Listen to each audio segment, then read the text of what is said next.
Hi friends, எல்லாம் எப்படி இருக்கீங்க? இங்கே பாருங்க, நம்ம வந்து டிங்கு பிங்கு போட்ட குட்டி இது. இந்த குட்டி வந்து பார்த்தீங்கன்னா இப்போ வந்து சர்லாக் வந்து ஸ்டாப் பண்ணிட்டோம் நாங்கள். ஏன்னா அவங்க சர்லாக் வந்து சாப்பிட்றது இல்லை. அதனால அவங்க வந்து தெனை பாருங்க, நம்ம தட்டில் தான் போட்டு வச்சிருக்கோம். இந்த தெனை நல்லா சாப்பிடுவாங்க. தண்ணி கொடுக்கணும்னு பார்த்தீங்கன்னா இந்த சிரிஞ்சில தான் நான் கொடுப்பேன். சிரிஞ்சில கொடுத்தா தண்ணி குடிக்கும். அதை நான் எப்படி கொடுக்கணும் அதே மாதிரி ஸ்டீவானி பாப்பா கொடுக்குறாங்க. நீங்களே பாருங்க. நீ எடுத்துக்கோ.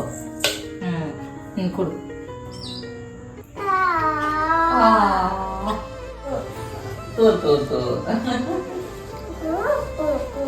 குத்துட்டியா?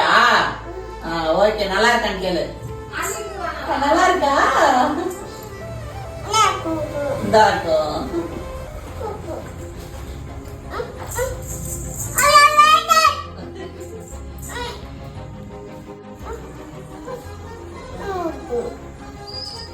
சிரிஞ்சில தண்ணி